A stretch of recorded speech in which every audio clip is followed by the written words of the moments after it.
हरे कृष्ण माता जी। प्रणाम माता जी। हरे कृष्णा। हरे कृष्ण। माताजी ने होस्ट आकटे। हरे कृष्ण माता जी। हरे कृष्णा। हरे कृष्ण माता जी। हरे कृष्णा।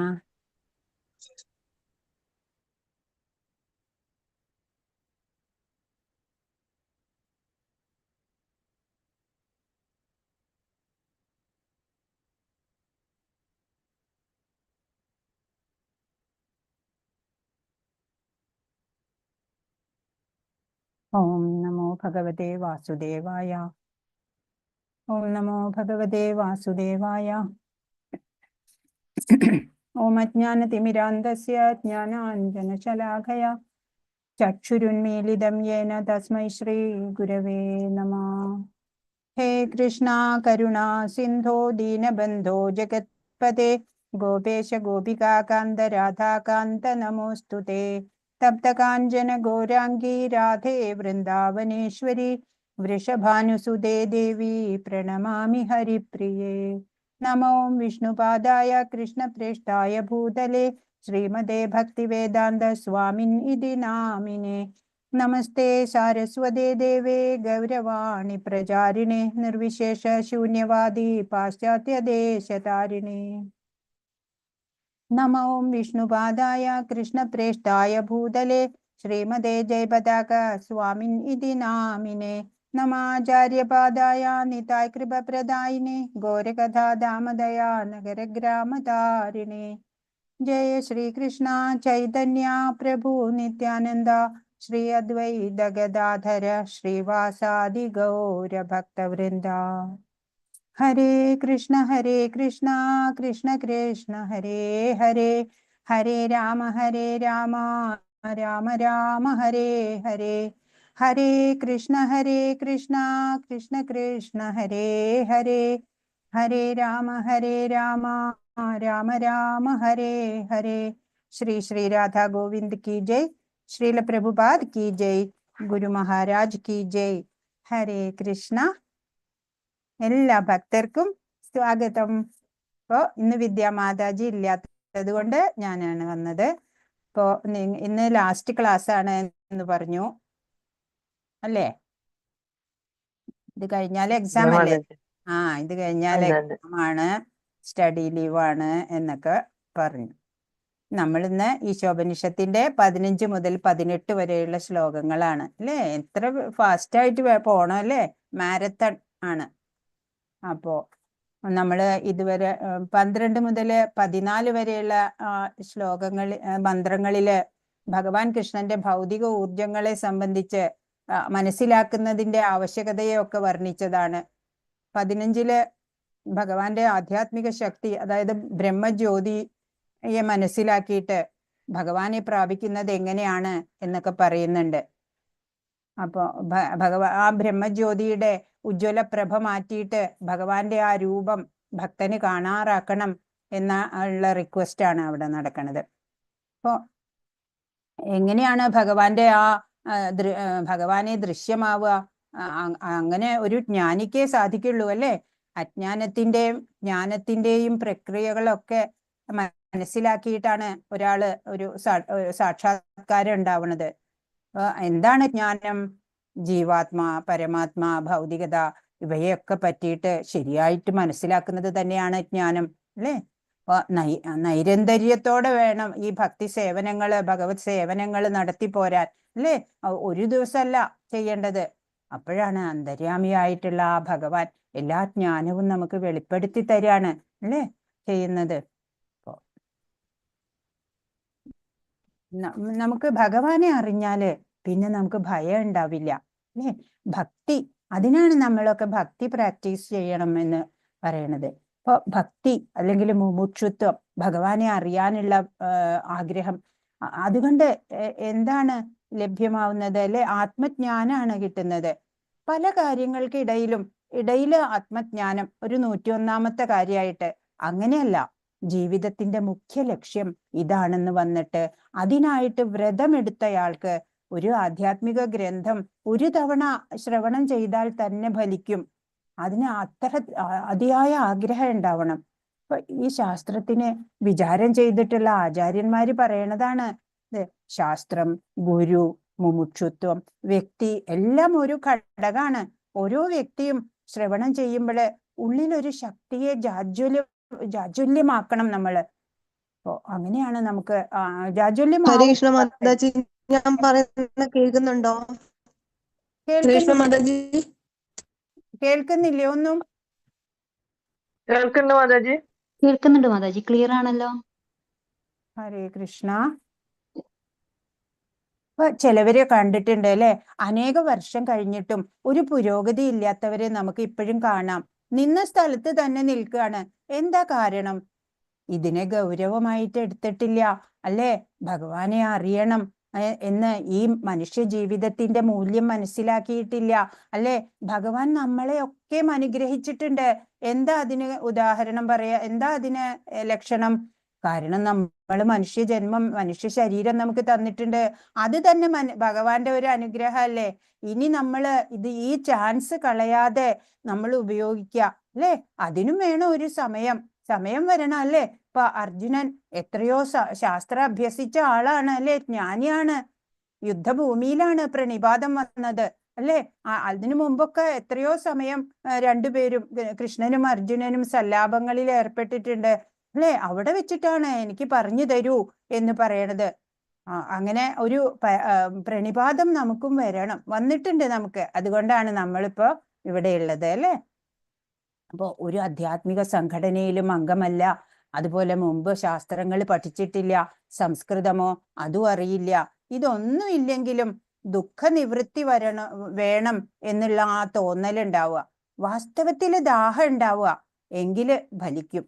അല്ലാതെ പഠിച്ചിട്ടും കാര്യം ഉണ്ടാവില്ല, ഗ്രഹിക്കാൻ സാധിക്കില്ല. ആധ്യാത്മികതയില് ഒരു ടെക്നിക്കും ഫലിക്കില്ല. ഇപ്പൊ കഠിനായിട്ട് പ്രയത്നം അത് തന്നെയാണ് ആവശ്യമുള്ളത്. അപ്പൊ ശ്രവണത്തിലൂടെയാണ് ആദ്യമല്ലേ ആ ഭക്തി ഉണർന്നു വരുന്നത്. അപ്പൊ ശ്രദ്ധാശക്തിയെ ഉണർത്താൻ ശാസ്ത്രത്തിന് അതിന് പല ലക്ഷണങ്ങളൊക്കെ പറയുന്നുണ്ട്. അതൊക്കെ നമുക്ക് പോകെ പഠിക്കാം. അപ്പോ പൂർവജന്മ സുഹൃതത്താലോ അതല്ലെങ്കിൽ വിവേകത്താലോ ഒക്കെ, അല്ലെങ്കിൽ ഈ ജന്മത്തിലെ ദുഃഖം കൊണ്ടോ ഒക്കെയാണ് നമ്മൾ അറിയണത്. ഈ പുറമേ നിന്ന് വരുന്നത്, ഈ ഭൗതികത, ഈ പ്രാപഞ്ചികത എന്ന് പറയണത് എല്ലാം നമ്മളെ വിട്ടുപോകും അല്ലെ. ശാശ്വത സുഖം അതിലില്ല. ആത്മജ്ഞാനം കൊണ്ട് മാത്രമേ നമുക്ക് ശാശ്വത സുഖം ഉണ്ടാവുള്ളൂ എന്നറിഞ്ഞിട്ട് വേണം നമുക്ക് ഈ മുമുക്ഷുത്വം ഉണ്ടാവാൻ. ഭഗവാനെ അറിയണം, എല്ലാത്തിനെ കുറിച്ച് ജ്ഞാനം സമ്പാദിക്കണം അല്ലെ. ആത്മജ്ഞാനം കൊണ്ട്, അതുകൊണ്ടേ ശാന്തി വരുള്ളൂ. അപ്പോ ആ മനുഷ്യത്വം ഇപ്പൊ നമുക്ക് ലഭിച്ചിട്ടുണ്ട്. അപ്പൊ മഹാപുരുഷ സംഘം ഉണ്ടാവണം അല്ലെ, സത്സംഗം. അങ്ങനെ സത്യത്തിനായിട്ട് ദാഹം വരണം, അപ്പോൾ നമുക്ക് ഭഗവാനെ കിട്ടുള്ളൂ. ഇൻസഫിഷ്യൻസിയെ കുറിച്ചിട്ട്, അതായത് ഈ നിരർത്ഥകത, ഈ ജീവിതത്തിന്റെ നിരർത്ഥകതയെ കുറിച്ചിട്ട് ബോധ്യപ്പെടണം നമുക്ക് അല്ലെ. ഞാനും എൻ്റെ മനസ്സും എല്ലാം കള്ളമാണ്, അങ്ങനെ മനസ്സിലാക്കണം. അപ്പൊ ആത്മജ്ഞാനത്തിനായിട്ടുള്ള ഒരു താപം അത് വരണം. അപ്പോഴാണ് നമ്മൾ ശാസ്ത്രഗ്രന്ഥം, ഗുരു, അതൊക്കെ എപ്പോഴും നമുക്ക് അങ്ങനെ വരുമ്പോ നമുക്ക് എല്ലാം ലഭിക്കും തന്നെ. ഇപ്പോ ശ്രീശുക ബ്രഹ്മർഷി പരീക്ഷത്തിന്റെ മുമ്പിൽ വന്നു അല്ലേ, ഗുരു മുമ്പിലെത്തി. പരീക്ഷത്തിന് അത്ര ദാഹം ഉണ്ടായിരുന്നു. 7 ദിവസേ ഉള്ളൂ, ഒരാഴ്ചക്കുള്ളില് ഞാൻ എന്താണ് മരിക്കാൻ പോകുന്ന ഒരാൾക്ക് എന്താണ് ശ്രേഷ്ഠമായത് എന്നറിയാനുള്ള ആ ആഗ്രഹം ഭഗവാൻ ഗുരുവായിട്ട് അല്ലെ മുമ്പിൽ വന്നു. അല്ലാതെ ഗുരുവിനെ അന്വേഷിച്ചു ഒന്നും പോകേണ്ടി വന്നില്ല. അതുപോലെ തന്നെയാണ് ഈശ്വരാനുഗ്രഹത്തിന്റെ ലക്ഷണം. ഗുരുലാഭം, ശാസ്ത്രലാഭം ഒക്കെ ഉണ്ടാവും. അല്ലാത്തവർക്കോ മുത്തച്ഛൻ വാങ്ങി വെച്ച ശാസ്ത്ര ഗ്രന്ഥം ഉണ്ടാവും, അത് തുറന്നു നോക്കാൻ പോലും ഇതുവരെ തോന്നിയിട്ടുണ്ടാവില്ല അല്ലെ. അപ്പൊ ഭഗവാനെ വേണമെന്നുള്ള ആ ദാഹം അതില്ലാതെ ഈ ജനിമൃതി അങ്ങനെ പോവുക. നിത്യം അങ്ങനെ ദിനചര്യകൾ നടക്കുന്നുണ്ട് എന്ന് മാത്രം അല്ലെ. ആഹാരം കഴിക്കുക, ഉറങ്ങുക, അങ്ങനെ. ആയുർ നശ്യതി പശ്യതാം പ്രതിദിനം അല്ലെ. ആയുസ് പ്രതിദിനം നശിച്ചുകൊണ്ടിരിക്കുക. യാതിക്ഷയം യൗവനോ പെട്ടെന്ന് തന്നെ പോവാണ്. പ്രത്യായാന്തികത പുനർന ദിവസ, പോയി കഴിഞ്ഞ ദിവസം തിരിച്ചെടുക്കാൻ പറ്റുമോ? കാലോ ജഗത് ഭക്ഷക, കാലം, ഈ ആയുസിനെ ഭക്ഷിക്കുന്നത് ആരാ? കാലമാണ് അല്ലെ. ലക്ഷ്മി തോയ തരംഗ ഭംഗജബല, അതായത് ഈ ധനമൊക്കെ ഉണ്ടല്ലോ, സെക്കൻഡ് വെച്ചിട്ടാണ് നഷ്ടപ്പെട്ടു പോണേ കയ്യിന്ന്. വിദ്യുച്ഛലം ജീവിതം എന്ന് വെച്ചാൽ ഒരു ഇടിമിന്നൽ പോലെയാണ് ജീവിതം. തസ്മാത് മാം കരുണാകര കരുണയാം ത്വാം രക്ഷ രക്ഷത്വമാം എന്നാണ്. അപ്പോ നോക്കിയിരിക്കുമ്പോഴേണ് ആയുസ് പോയിക്കൊണ്ടിരിക്കും അല്ലേ. ദ്വാരമുള്ള കുടത്തിലെ വെള്ളം പോലെയാണ് യൗവനവും. അതെ, എത്ര കാലത്തേക്ക് ഉണ്ടാവും? കഴിഞ്ഞു പോയ ദിവസങ്ങളോ തിരിച്ചു പിടിക്കാനാവില്ല അല്ലേ. കാലത്തിന്റെ ഇഷ്ടഭക്ഷണം എന്താ? നമ്മുടെ ആയുസ്സാണ്. അപ്പോ ഇതാന്ന് പറയുമ്പോഴേക്കും കയ്യിലെ ധനമൊക്കെ നഷ്ടപ്പെട്ടു പോവാ. അങ്ങനെ ഇടിമിന്നൽ പോലെ അത്രയേ ഉള്ളൂ ജീവിതം. ഇന്നലെയാണ് സ്കൂളിൽ ചേർന്നത്, ഇന്നിപ്പോ ഷഷ്ടിബ്ദ പൂർത്തി കഴിഞ്ഞു. അപ്പോഴോ അപ്പൊ എല്ലാവർക്കും നമുക്കൊക്കെ BP ഉണ്ട്. എന്താ BP? ഭഗവാൻസ് പ്രൊട്ടക്ഷൻ. അതാണ് നമുക്ക് BP. മനുഷ്യർക്ക് ധാരാളം ഭോഗവസ്തുക്കളും ധനവും ഉണ്ടാവുമ്പോൾ ഭയം കൂടി കൂടി വരികയാണ് ചെയ്യുക. ഒന്നുമില്ലാത്തവർക്ക് അത്രയ്ക്ക് ഭയം ഉണ്ടാവില്ല. ജീവിതത്തിൽ തൃഷ്ണ കുറയും. എന്തെങ്കിലും പോയി പോകുമോ എന്നാണ് ഈ ഭോഗവസ്തുക്കളും ധനവും ഒക്കെ ധാരാളം ഉള്ളവരുടെ ഓരോ ചിന്തകൾ ഉണ്ടാവുക. ഭോഗേ രോഗഭയം, കുലേ ച്യുതിഭയം, വിത്തേ നൃപാലാദ് ഭയം, മാനേ ദൈന്യഭയം, ബലേ രിപുഭയം, രൂപേ ജരായാഭയം, ശാസ്ത്രേ വാദിഭയം, ഗുണേ ഖലഭയം, കായേ കൃതാന്താഭയം, സർവം വസ്തുഭയാത് വൈരാഗ്യമേവാഭയം. അതായത് എന്താണ് ഈ ഭോഗേ രോഗഭയം? ഈ ഭോഗം അനുഭവിക്കണം ഈ ഭൗതികതയില് എന്ന് ആഗ്രഹിക്കുമ്പോ രോഗം വരുമോ? പേടി. കുലേ ച്യുതി ഭയം, വലിയ കുലത്തിലാ ജനിച്ചിരിക്കണേ, ഇനി കുലച്യുതിയൊക്കെ വരുമോ? എങ്ങനെയാ ച്യുതി വരിക? 18 വയസ്സായ ഒരു മകളുണ്ടേ, അവള് ആരുടെയെങ്കിലും കൂടെ ഒളിച്ചോടി പോയാലോ? ഭയം. വിത്തേ നൃപാലാദ് ഭയം, ധനമുണ്ട്, കള്ളനെ പേടി.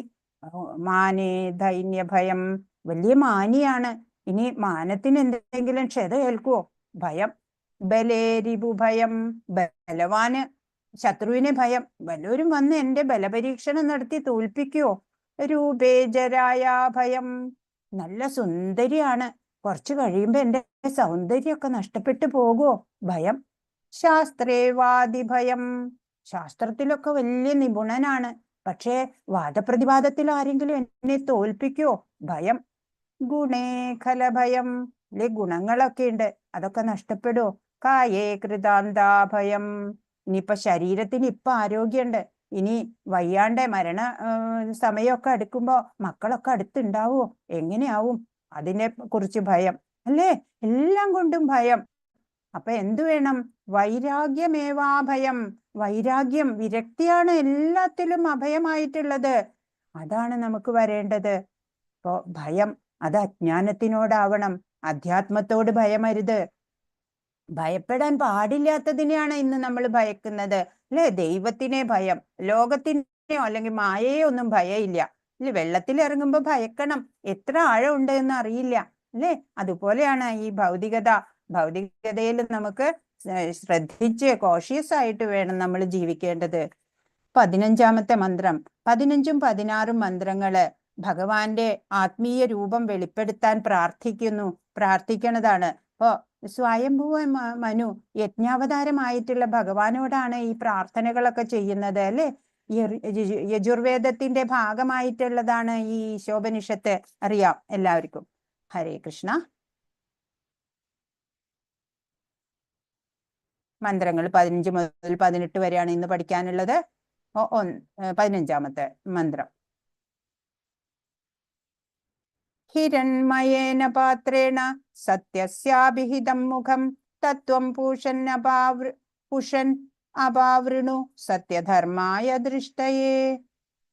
ഹിരൺമയേന പാത്രേണ സത്യസ്യാഭിഹിതം മുഖം തത്വം പൂഷൻ ഉണ്ട് അല്ലേ, ദീർഘമുണ്ട് അല്ലേ അവിടെ. തത്വം പൂഷൻ അപാവൃണു സത്യധർമായ ദൃഷ്ടയേ. പൂഷൻ എന്ന് പറഞ്ഞാൽ പരിപാലകൻ എന്നാണ് ഇവിടെ കൊടുത്തിട്ടുള്ളത്. അപ്പോ ഹിരൺമയേന പാത്രേണ, സ്വർണപ്രഭയാലെ അതിദീപ്തമായ ആവരണത്താലെ പരമസത്യത്തിന്റെ മുഖം മൂടപ്പെട്ടിരിക്കുന്നു. ആരാണ് പരമസത്യം? ഭഗവാനാണ് അല്ലേ പരമസത്യം. അങ്ങയുടെ തന്നെ കണ്ണഞ്ചിപ്പിക്കുന്ന ഉജ്ജ്വല പ്രഭയാൽ മുഖം മറയ്ക്കപ്പെട്ടിരിക്കുന്നു. ദയവായി ആ മൂടുപടം നീക്കി സ്വയം ദർശനം നൽകൂ. അല്ലെ, ഒരു ഭക്തനെ അങ്ങനെ പറയാൻ അർഹതയുള്ളൂ, അല്ലെ? അല്ലാത്തവർക്ക് അങ്ങനെ പറയാനുള്ള അർഹത ഉണ്ടാവില്ല. ജീവാത്മാവിനെ ഒരിക്കലും സർവശക്തനായ പരമസത്യമായി കണക്കാക്കരുത്. അവൻ ആത്മാവായിരുന്നെങ്കിൽ ജീവാത്മാവിന് തന്റെ യഥാർത്ഥ മുഖം കാണത്തക്ക വിധം തന്റെ മിന്നുന്ന മൂടുപടം നീക്കാൻ ഭഗവാനോട് പ്രാർത്ഥിക്കേണ്ടതില്ല. നമ്മളെപ്പോഴും ജീവാത്മാക്കൾ എപ്പോഴും താഴെയാണ്, അല്ലെ? ഒരു അംശം ആണ്, അണുവാണ്, അല്ലെ? ഭഗവാനാണ് വിഭുവായിട്ടുള്ളത്. അപ്പോ ഇതില് വീണ്ടും പറയാണ്, അല്ലെ? മായാവാദികളാണ് പറയാ നമ്മൾ ഭഗവാനോട് ഒക്കണു, അല്ലെ? ഭഗവാന് തുല്യരാവണു എന്ന്. പക്ഷെ ഇതില് ഈ മന്ത്ര നമുക്ക് എന്താ പറഞ്ഞു തരുന്നേ? ഈ മന്ത്രം പറയുന്നു, ഈ സർവശക്തനായ സത്യമായിട്ട് നമ്മൾ ജീവാത്മാവിനെ കണക്കാക്കരുത്. ജീവാത്മാവ് വളരെ തുച്ഛമായിട്ടുള്ളതാണ്, അല്ലെ? പരമാത്മാവ് ആയിരുന്നുവെങ്കില് ജീവാത്മാവിനിപ്പോ ഈ മന്ത്രത്തിൽ കൂടെ പ്രാർത്ഥിക്കേണ്ടത് ആവശ്യം വരില്ലായിരുന്നു എന്നാണ്. അപ്പോ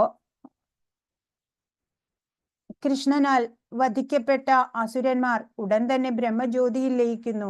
അപ്പോൾ സങ്കല്പിക്കുക, കൃഷ്ണന്റെ ശത്രുക്കൾക്ക് നൽകുന്ന സ്ഥാനം അത് വളരെ കൊതിപ്പിക്കുന്ന കാര്യമാണോ? അതായത് ഈ ഇപ്പൊ നമ്മള് കണ്ടു, ശിശുപാലനെ വധിക്കുന്നുണ്ട്, അല്ലെ? ഭഗവാന്റെ കയ്യിലെ ആ ചക്രം ചെന്ന് ശിശുപാലന്റെ ശിരസ്സറുത്തു. ആ വേളയില് ഒരു ചൈതന്യം ഇങ്ങനെ മേലോട്ടുയർന്നു. പിന്നീട് അത് ഭഗവാനിൽ വന്ന് ലയിക്കുന്നു. എല്ലാവരും കണ്ടു എന്നാണ്. അപ്പോ അവര് ബ്രഹ്മജ്യോതിയിൽ ലയിക്കുകയാണ് ചെയ്യണത്. അപ്പോ നമ്മൾ കണ്ടു, ഈ ഭക്തിരസാമൃത സിന്ധുവിലും ഒക്കെ നമ്മൾ പഠിക്കുന്നുണ്ട്, അല്ലെ? ഭക്തൻ സായുജ്യ മുക്തി ഒട്ടും ആഗ്രഹിക്കുന്നില്ല. മറ്റു 4 മുക്തികളുണ്ട്, അല്ലെ? ആകെ 5 തരം മുക്തികളാണ് നമുക്കറിയാം. അതിലെ സായുജ്യ മുക്തി ഒട്ടുമേ ഭക്തൻ ആഗ്രഹിക്കില്ല. മറ്റുള്ളതൊക്കെ പിന്നെയെങ്കിലും ആഗ്രഹിച്ചു എന്ന് വരാം. എന്നാലും ഭുക്തി, മുക്തി ഇതൊക്കെ ഒരു ഭക്തന് വെറുക്കപ്പെടുന്നതാണ്. ഭക്തൻ, അതായത് രൂപ ഗോസ്വാമി പറയുന്നത് ഈ ഭുക്തി, മുക്തി ഇതൊക്കെ ഭൂതപ്രേതങ്ങളുടെ ആവേശത്തിനോടാണ് താരതമ്യം ചെയ്യുന്നത്, അല്ലെ രൂപ ഗോസ്വാമി? അപ്പോ ഭക്തന് വേണ്ടത് ഭുക്തി, മുക്തി ഒന്നുമല്ല. ഭക്തന് വേണ്ടത് എന്താണ്? ഭഗവാനെ അറിയുക, ഭഗവാന്റെ ദർശനം കിട്ടുക, അല്ലെ? ആത്മസാക്ഷാത്കാരം, സത്യസാക്ഷാത്കാരം എന്നൊക്കെ പറയുന്നത് അതാണ്, അല്ലെ? അപ്പോ ശത്രുക്കൾക്കൊക്കെ നൽകുന്ന സ്ഥാനാണ്, അല്ലെ? ആ ഭഗവാനെ, അല്ലെ, സായുജ്യം നേടി, അതല്ലെങ്കിൽ ബ്രഹ്മ ജ്യോതിയിൽ ചെന്ന് ചേർന്നു, ലയിച്ചു എന്നൊക്കെ ഉള്ളത്. ഹരേ കൃഷ്ണ. അപ്പൊ എന്താണ് ടെക്സ്റ്റിൽ എന്താ പറയണേ നോക്കാം. എല്ലാ ജീവജാലങ്ങൾക്കും ആധാരമായ അല്ലയോ ഭഗവാനെ, അങ്ങയുടെ യഥാർത്ഥ മുഖം അങ്ങയുടെ തന്നെ കണ്ണഞ്ചിപ്പിക്കുന്ന ഉജ്ജ്വല പ്രഭയാൽ മറയ്ക്കപ്പെട്ടിരിക്കുന്നു.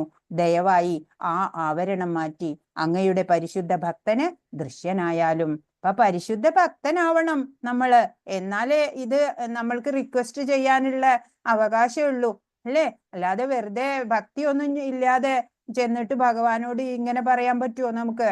അല്ലെ? ഹിരൺമയേന പാത്രേണ സത്യസ്യാഭിഹിതം മുഖം തത്വം പൂഷൻ അപാവൃണു സത്യധർമായ ദൃഷ്ടയെ. എനിക്കൊന്ന് ദൃശ്യനാക്കി തരൂ അങ്ങയുടെ മുഖം, അല്ലേ? എന്ത് നല്ല പ്രാർത്ഥനയാണ്, അല്ലെ? ഇപ്പൊ ഭാവാർത്ഥത്തിൽ എന്താ പറയണേ? ഭഗവത്ഗീതയില് തന്റെ വ്യക്തി രൂപത്തിൽ നിന്ന് നിർഗളിക്കുന്ന അത്യുജ്വല പ്രഭാപൂരത്തെ കുറിച്ചിട്ട് പറഞ്ഞിട്ടുണ്ട്. ബ്രഹ്മണോ ഹി പ്രതിഷ്ഠാഹം അമൃതസ്യ അവ്യയസ്യ ച ശാശ്വതസ്യ ച ധർമ്മസ്യ സുഖസ്യൈകാന്തികസ്യ ച. അമൃതവും അക്ഷയവും ആത്യന്തിക സുഖത്തിന്റെ മൂലസ്ഥാനവുമായ വ്യക്തിശൂന്യ ബ്രഹ്മത്തിന്റെ അടിസ്ഥാനവും ഞാൻ തന്നെ എന്ന് ഭഗവാൻ പറഞ്ഞിട്ടുണ്ട്. ബ്രഹ്മം, പരമാത്മാവ്, ഭഗവാൻ എന്നിങ്ങനെയാണ് നിരപേക്ഷ സത്യത്തിന്റെ 3 ഭാവങ്ങള് നമുക്കറിയാം. ഒരു തുടക്കക്കാരന് വളരെ സുഗമമായി മനസ്സിലാക്കാവുന്ന ഭാവമാണ് ബ്രഹ്മം, അല്ലേ? ആ പ്രകാശം. കുറെ കൂടി പുരോഗതി കൈവരിച്ചവരാൽ പരമാത്മ സാക്ഷാത്കാരം നേടപ്പെടുന്നു. ഭഗവാനെ സാക്ഷാത്കരിക്കലാണ് ആത്യന്തികമായ സാക്ഷാത്കാരം, അല്ലേ? മത്തപരതരം നാന്യത് കിഞ്ചിദസ്തി ധനഞ്ജയ. ഞാനല്ലാതെ ഇവിടെ ഒന്നുമില്ല അർജുന എന്നാണ് ഭഗവാൻ പറഞ്ഞിട്ടുള്ളത്, അല്ലേ? അതുപോലെ എന്താണ് മയി സർവമിതം പ്രോതം സൂത്രേ മണിഗണായിവ എന്ന് പറഞ്ഞു, അല്ലെ? എന്നാല് ഓർക്കപ്പെട്ടിരിക്കുകയാണ്. എല്ലാം നിലനിർത്തുന്നത്, അതിൻ്റെതായ ആ പൊസിഷനിൽ എല്ലാം നിലനിർത്തുന്നത് ഞാനാണ് എന്ന് ഭഗവാൻ പറഞ്ഞു തന്നു. അപ്പോ 10:42 ഭഗവാൻ പറയുന്നുണ്ട്, ധന്യമായിട്ടുള്ള ഒരു ശ്ലോകാണ്. അഥവാ ബഹുനൈതേന കിം ജ്ഞാതേന തവാർജുന വിഷ്ടഭ്യാഹമിതം കൃഷ്ണം ഏകാംശേന സ്ഥിതോ ജഗത്ത്. എന്റെ ഒരു ഏകാംശം, ഒരു തന്മാത്ര പോലും വേണ്ട, അല്ലെ, ഒരു തരി ശക്തി കൊണ്ടാണ് ഈ പ്രപഞ്ചം, billions and billions of universe നിലനിൽക്കുന്നത്, അല്ലേ? അതാണ് ഭഗവാൻ പറയണ. അല്ലെങ്കിൽ അർജുന, ഇനിയും വിശദമായി ഇതെല്ലാം അറിഞ്ഞിട്ട് എന്തു വേണം? എന്റെ ഒരു ചെറിയ അംശം മാത്രമാണ് ഈ മഹാപ്രപഞ്ചത്തിൽ വ്യാപിച്ച് അതിനെ നിലനിർത്തുന്നത്. ഇപ്രകാരം അവിടുത്തെ ഒരു പൂർണ്ണ ആവിഷ്കാരമായ സർവവ്യാപിയായ പരമാത്മ രൂപത്തിൽ അദ്ദേഹം സമ്പൂർണ്ണ ഭൗതിക പ്രപഞ്ച സൃഷ്ടിയെ നിലനിർത്തുന്നു, അല്ലേ? ഭഗവാന്റെ ആ സർവജ്ഞത്വം, ആ സർവലോക മഹേശ്വരത്വം, അല്ലേ? ശ്രേഷ്ഠരിൽ ശ്രേഷ്ഠതമനായിട്ടുള്ള ആ ഭഗവാനെ അറിയാൻ ഇനി ഇതിൽ പരം എന്താ നമ്മൾ അറിയണ്ടേ, അല്ലേ? അപ്പൊ അവിടുന്ന് ആധ്യാത്മിക ലോകത്തിലെ പ്രതിഭാസങ്ങളെ എല്ലാം നിലനിർത്തി പോരുന്നു. അതുകൊണ്ടാണ് ഈശോപനിഷത്തിലെ ഈ ശ്രുതി മന്ത്രത്തിൽ പരമപുരുഷനെ പൂഷൻ അഥവാ ആത്യന്തികമായ പരിപാലകൻ എന്ന് അഭിസംബോധന ചെയ്തിരിക്കുന്നത്, അല്ലേ? എല്ലാത്തിനെയും, എല്ലാ യൂണിവേഴ്സിന്റെയും ഉൾപൂകി അതിനെയൊക്കെ നിലനിർത്തുന്നത് ആ ഭഗവാനാണ്, ആത്യന്തികമായ പരിപാലകൻ, പൂഷൻ എന്ന്. അപ്പൊ പരമദിവ്യോത്തമ പുരുഷനായിട്ടുള്ള ഭഗവാൻ സദാ അതീന്ദ്രിയ ആനന്ദത്താല് നിറഞ്ഞവനായിട്ട് വർത്തിക്കണു, അല്ലേ? ആനന്ദമയോ അഭ്യാസാത് എന്നാണ്. 5000 വർഷങ്ങൾക്ക് മുമ്പ് ഭാരതത്തിലെ വൃന്ദാവനത്തില് അവതരിച്ചു, അല്ലേ? മനുഷ്യരൂപം പൂണ്ട് ശൈശവ ലീലകളിൽ തുടങ്ങി അവിടുന്ന് സദാകാലവും അതീന്ദ്രിയ ആനന്ദത്തിൽ മുഴുകിയവനായിരുന്നു, അല്ലേ? 3 വേളകളിൽ 3 സ്ഥലങ്ങളിൽ മാത്രമേ ഭഗവാൻ എന്തുകൊണ്ടോ ശൗരി കണ്ണുനീരണിഞ്ഞു, അല്ലേ? ചെന്താമര കണ്ണനുണ്ടോ കരഞ്ഞിട്ടുള്ളൂ. അപ്പൊ 3 ഘട്ടത്തില് മാത്രം, ബാക്കിയെല്ലാം സുസ്മേരവദനായിട്ട്, അല്ലേ? ആ മന്ദഹാസ സുന്ദരമായിട്ടുള്ള ആ മുഖം നമ്മൾക്ക് അതീന്ദ്രിയ ആനന്ദത്തിൽ മുഴുകിയിട്ടായിരുന്നു. അഘാസുരൻ, ബകാസുരൻ, പ്രലംബാസുരൻ, പൂതന, അസുരന്മാരുടെ നിഗ്രഹം ഒക്കെ ഒരു വിനോദം മാത്രം ആയിരുന്നു. വൃന്ദാവനത്തിലെ സ്വന്തം മാതാവ്, സഹോദരൻ, സുഹൃത്തുക്കള് എന്നിവരോടൊപ്പം ആനന്ദിച്ചു, അല്ലേ? നവനീത ചോരണം, അതൊക്കെ വെറൊരു കുസൃതി, അല്ലേ? നവനീത ചോരൻ എന്ന കീർത്തി അത് നിന്ദ്യമല്ല, അല്ലേ? വെണ്ണമോഷണത്തിലൂടെ ഭഗവാൻ തന്റെ യഥാർത്ഥ ഭക്തന്മാർക്ക് പരമാനന്ദം പ്രദാനം ചെയ്തു, അല്ലേ? ഈ അസുരന്മാരെ കൊല്ലാനൊന്നും വേണ്ടി മാത്രം ഭഗവാൻ ഇവിടെ അവതരിക്കേണ്ട കാര്യമില്ല. അതിനൊക്കെ ഭഗവാൻ അവിടെ ഇരുന്നാ പോലും സാധിക്കും, അല്ലേ? നമ്മളെ പോലുള്ള പതിതാത്മാക്കൾക്ക് ആനന്ദം, പരമാനന്ദം പ്രദാനം ചെയ്യാൻ അന്ന് കേട്ട ആ ചെറുത് കുട്ടിയായിരിക്കുമ്പോ 4 വയസ്സുള്ളപ്പോ നമ്മൾ കേട്ടു, അല്ലേ? ഭഗവാൻ വെണ്ണക്കണ്ണനായിട്ടുള്ള കഥ ഇപ്പോഴും നമുക്ക് അത് ഹൃദ്യം തന്നെയാണ്, അല്ലേ? അത് നമ്മളെ ഭക്തിയുടെ ഉന്നത തലത്തിലേക്ക് കൊണ്ടെത്തിക്കും. അതിനു വേണ്ടി തന്നെയാണ് ഭഗവാൻ അവതരിച്ച് ഈ ലീലകളാടിയത്. ഹരേ കൃഷ്ണ. അപ്പൊ ഭഗവാനും അവിടുത്തെ കളിക്കൂട്ടുകാരായ ഗോപാലന്മാരുമായുള്ള ബാലലീലകളെ പറ്റി ശുകദേവ ഗോസ്വാമി ഭാഗവതത്തിൽ പറഞ്ഞിരിക്കുന്നത്, ഇത്തം സദാം ബ്രഹ്മസുഖാനുഭൂത്യാ ദാസ്യം ഗതാനാം പരദൈവതേന മായാശ്രിതാനാം നരധാരകേന സാഗം വിജഹ്രു കൃതപുണ്യപുഞ്ച. ജ്ഞാനികളാൽ ആനന്ദമയമായിട്ടുള്ള അവ്യക്തിഗത ബ്രഹ്മമായും ഭക്തന്മാരാൽ പരമപുരുഷനായും ലൗകിക ജനങ്ങളാൽ സാധാരണ മനുഷ്യനായും കരുതുന്ന പരമദിവ്യോത്തമ പുരുഷൻ നിരവധി ജന്മങ്ങൾ കൊണ്ടാർജിച്ച പുണ്യത്താൽ ഈ അവസ്ഥയിലെത്തിയ ഇടയ ബാലന്മാരോടൊപ്പം കേളിയാടുന്നു, അല്ലേ? ആ ഗോപന്മാരൊക്കെ എത്ര ധന്യരാണ്, അല്ലേ? എത്രയോ ജന്മ പുണ്യത്താലാണ് അവർക്ക് ആ ഭാഗ്യം സിദ്ധിച്ചത് ഭഗവാനോട് ഒന്നിച്ച് കളിക്കാന്, അല്ലേ? അപ്പോ സദാസമയവും തന്റെ ആത്മീയ അനുചരന്മാർക്കൊപ്പം ശാന്തം, ദാസ്യം, സഖ്യം, വാത്സല്യം, മാധുര്യം എന്നീ വിവിധ രസങ്ങളില് പ്രേമപുരസരം ലീലകളില് വ്യാപൃതനായിരുന്നു ഭഗവാൻ, അല്ലേ? അക്കാലഘട്ടത്തില് ഇപ്പൊ ഭഗവാൻ കൃഷ്ണൻ ഒരു കാലത്തും വൃന്ദാവന ധാമം വിടുന്നില്ല എന്ന് പറയപ്പെടുന്നതിനാൽ അവിടുന്ന് എങ്ങനെയാണ് സൃഷ്ടി വ്യാപാരങ്ങൾ നിർവഹിക്കുന്നത് എന്നുള്ള ചോദ്യം വരാം, അല്ലേ? അപ്പൊ ഇതിന്റെ ഉത്തരം എവിടെയാണ് നൽകണത്? ഭഗവത്ഗീതയിൽ പറയുന്നുണ്ട്, അപ്പൊ പരമാത്മാവ് എന്നറിയപ്പെടുന്ന അവിടുത്തെ സമ്പൂർണ്ണ ഭാഗത്താലെ ഭഗവാൻ ഭൗതിക സൃഷ്ടിയിൽ ആകമാനം വ്യാപിച്ചിരിക്കുകയാണ്. ഭൗതിക സൃഷ്ടി, സ്ഥിതി, സംഹാരം എന്നിവയില് സ്വന്തമായിട്ട് ഒന്നും ചെയ്യാനില്ലെങ്കിലും അതിനൊക്കെ അവിടുന്ന് ഡെലിഗേറ്റ് ചെയ്ത് കൊടുത്തിട്ടുണ്ട് അല്ലെ. പവർ ഡെലിഗേറ്റ് ചെയ്ത് താഴേക്ക് ദേവന്മാർക്ക് കൊടുത്തിട്ടുണ്ട്. എന്നാ പോലും പരമാത്മാവെന്ന ആവിഷ്കാരത്തിലൂടെയാണ് കാര്യങ്ങൾക്കൊക്കെയും നിമിത്തമായി തീരുന്നത്. ഓരോ ജീവസത്തയും ആത്മാവ് എന്നറിയപ്പെടുന്നു. അതുപോലെ എല്ലാത്തിനെയും നിയന്ത്രിക്കുന്ന മുഖ്യ ആത്മാവിനെ പരമാത്മാവ് എന്ന് പറയുന്നു അല്ലെ. പരമാത്മാവ് എന്ന് ചോദിച്ചാല് എന്താ പറയാ നമ്മള്? ഇപ്പോ ഓരോ ജീവസത്തയും ആത്മാവാണ്. അതിനെയൊക്കെ നിയന്ത്രിക്കുന്ന മുഖ്യമായിട്ടുള്ള ആത്മാവ് പരമാത്മാവാണ്. ഇപ്പൊ പുരുഷാവതാരം എന്ന് മൊത്തത്തിൽ വിളിക്കുന്ന 3 വിഷ്ണു തത്വങ്ങളില് ഏതൊക്കെയാണ്? മഹാവിഷ്ണു, ഗർഭോദകശായി വിഷ്ണു, ക്ഷീരോദകശായി വിഷ്ണു, അങ്ങനെ അങ്ങനെ ആ തത്വങ്ങളിൽ ഒന്നാണ് പരമാത്മാവ് എന്ന ഭാവം. ക്ഷീരോദകശായി വിഷ്ണുവാണ് ഈ പ്രപഞ്ചത്തിലുള്ള വിഷ്ണു തത്വം ആയിട്ടുള്ളത്. ബ്രഹ്മ, വിഷ്ണു, മഹേശ്വരൻ എന്നീ പ്രപഞ്ചത്തിന്റെ 3 അതിദേവതകളിലെ വിഷ്ണുവും സർവ്വജീവജാലങ്ങളിലും അന്തർഗതനായ പരമാത്മാവും ക്ഷീരോദകശായി വിഷ്ണുവാണ്. ബ്രഹ്മജ്യോതി അതിനെയാണ് ഇവിടെ പറയണത് അല്ലെ. ബ്രഹ്മജ്യോതി അത് ഭഗവത് പ്രഭാപൂരം തന്നെയാണെന്ന് ബ്രഹ്മസംഹിതയിലും പറയുന്നുണ്ട്. യസ്യ പ്രഭാ പ്രഭവതോ ജഗദണ്ഡ കോടി കോടീശ്വശേഷ വസുധാദി വിഭൂതി ഭിന്നം തദ്ബ്രഹ്മ നിഷ്കലമനന്തം അശേഷഭൂതം ഗോവിന്ദമാദിപുരുഷം തമഹം ഭജാമി.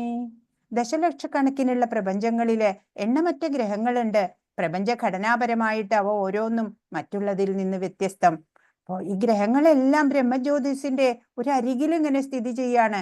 ഈ ബ്രഹ്മജ്യോതിസ് എന്ന് പറയുന്നത് പരമപുരുഷനിൽ നിന്ന് ബഹിർഗമിക്കുന്ന രശ്മികളാണ്.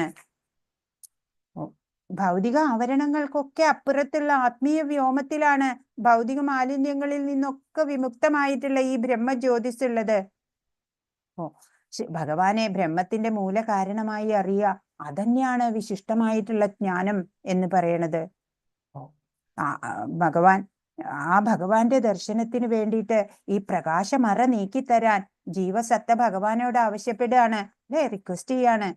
ഒരുവൻ ഹിരൺമയ പാത്രം നീക്കിയിട്ട് പരമദിവ്യോത്തമ പുരുഷനായിട്ടുള്ള ശ്രീകൃഷ്ണനെ എല്ലാ ശക്തി വിശേഷങ്ങളോടും കൂടി മനസ്സിലാക്കുമ്പോൾ വാസുദേവ സർവമിതി എന്ന്. അപ്പൊ വാസുദേവനാണ് ബ്രഹ്മവും പരമാത്മാവും ഭഗവാനും എന്നിങ്ങനെ സാക്ഷാത്കരിക്കുകയാണ്. ഭഗവാനാണ് പരമസത്യത്തിന്റെ മൂലം അല്ലെങ്കിൽ വേര്. ബ്രഹ്മവും പരമാത്മാവും ഒക്കെ അതിന്റെ ശാഖകൾ മാത്രാണ്. ഫലേച്ഛയോടെ കർമ്മം ചെയ്യണ സാധാരണ ജനങ്ങളെക്കാളും വിശിഷ്ടരാണ് വൈദിക ജ്ഞാനമൊക്കെ നേടിയിട്ടുള്ള ജ്ഞാനികള്. ജ്ഞാനികളെക്കാൾ ശ്രേഷ്ഠരോ യോഗികളാണ്. എല്ലാ യോഗികളിലും വെച്ച് തന്റെ സർവശക്തിയും ഉപയോഗിച്ച് പ്രേമ പുരസ്സരം ഭഗവാനെ സേവിക്കുന്നവരോ ഇവരെക്കാളൊക്കെ മുകളിലാണ്. വിശിഷ്ടതമരാണ് അവര്, വിശിഷ്ടതമൻ. അപ്പൊ എല്ലാ യോഗികളിലും വെച്ച് ഭഗവാനെ ഭക്തി യോഗത്തിലൂടെ നിരന്തരം ഭജിക്കുന്നവൻ ഏറ്റവും ഉന്നതനാണ്. ഈ പരിപൂർണതയിലേക്കാണ് ഈശോപനിഷത്ത് നമ്മളെ കൊണ്ടെത്തിക്കുന്നത്. അപ്പൊ നമ്മള് ഭക്തിയുടെ ആ പ്രേമഭക്തി വരെ നമ്മൾ എത്തണം അല്ലെ. അപ്പോഴാണ് നമ്മള് യോഗ്യരാവണത് ഭഗവാനെ റിക്വസ്റ്റ് ചെയ്യാൻ. ഭഗവാനെ ആ ദർശനം എനിക്ക് സാധ്യമാക്കി തരൂ എന്ന് പറയാറാവണമെന്നുണ്ടെങ്കിൽ നമ്മൾ പ്രേമഭക്തിയിലേക്ക് ഉയരണം. ഇപ്പോ മന്ത്രം 15 ബ്രഹ്മജ്യോതിയാൽ മറിഞ്ഞിരിക്കുന്ന ആ ഭഗവാന്റെ രൂപം കാണുമാറാക്കണം എന്ന് പറഞ്ഞു. തുടർന്ന് 16ാമത്തെ മന്ത്ര പറയുന്നു. പൂഷന്നേ കർഷേയമ സൂര്യ പ്രാജാപത്യ വ്യൂഹ രശ്മിൻ സമൂഹ തേജോയത്തെ രൂപം കല്യാണതമം തത്തേ പശ്യാമി യോസാവസൗ പുരുഷ സോഹമസ്മി എന്നാണ്. അപ്പൊ അതിന്റെ അർത്ഥം ഇത് സ്പ്ലിറ്റപ്പ് ആയിട്ടുള്ള അർത്ഥമൊക്കെ നമുക്ക് നോക്കാം. പിന്നെ വിവർത്തനം വായിക്കട്ടെ.